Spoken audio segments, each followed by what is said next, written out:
জাহাজটা নিয়ে চলবে। আমি এখন আছি নাগাসাকির বন্দর পোর্টে।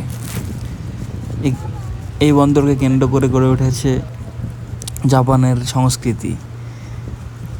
এই বন্দরকে ঘিরেই ইউরোপিয়ান সভ্যতা এবং প্রযুক্তি জাপানে প্রবেশ করে। 1945 সালে নাগাসাকিতে বোমা বিস্ফোরণ করে আমেরিকা। তারপরে এটি প্রায় ধ্বংসস্তূপে পরিণত হয়। আমরা এখন ঢুকছি নাগাসাকির পোর্ট মিউজিয়ামে।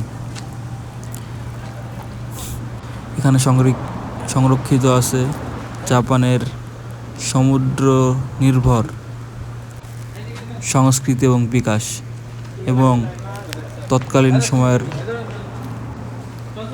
জাহাজের যে মডেল এবং জীবন ব্যবস্থার যে প্রক্রিয়া, এখানে সব কিছু তুলে ধরা হয়েছে। আমি এখন যে ঘরটিতে আছি এটা হচ্ছে তৎকালীন সময়ে তাদের ঘরের একটা মডেল। চেয়ার টেবিল এবং খাট মশারি সহ নানান ধরনের আসবাবপত্রে ভর্তি। তখনও মনে হচ্ছিল তারা খুবই আধুনিক।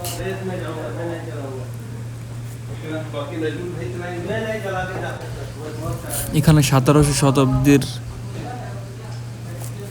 থেকে 1900 শতাব্দী পর্যন্ত যে সাংস্কৃতিক মডেল সেটাই তুলে ধরা হয়েছে। তখন এই জাহাজগুলো ব্যবহার করা হতো। পালতোলা নৌকাগুলো বাতাসকে কাজে লাগিয়ে দীর্ঘ পথ পাড়ি দিত। সামনের ছবিটি দেখা যাচ্ছে, এই ছবিটি হচ্ছে তৎকালীন সময়ের যাতায়াত ব্যবস্থার যে সমুদ্র নির্ভর সেটাই তুলে ধরা হয়েছে। এবং সমুদ্রের কোল ঘেঁষে শাখা নদী ব্যবহার করে তাদের যাতায়াত ব্যবস্থাগুলো পরিচালনা করা হতো।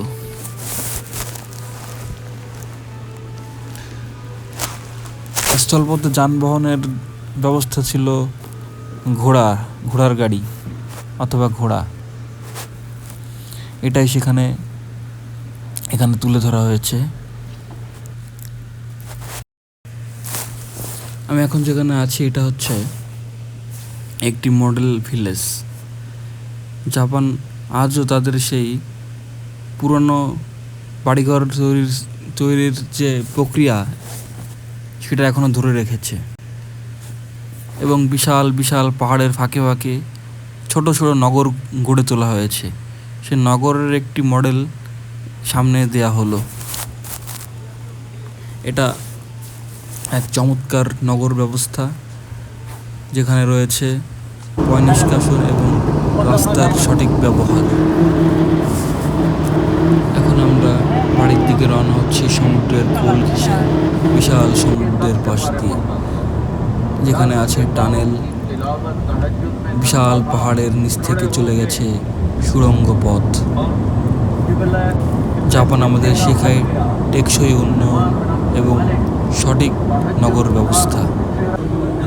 এবং রাতের নগরী দেখে মনে হবে আপনি এক ঝাঁক তারাকে দেখছেন। এই তারাগুলো আপনাকে মুগ্ধ করছে। এটাই হচ্ছে জাপান।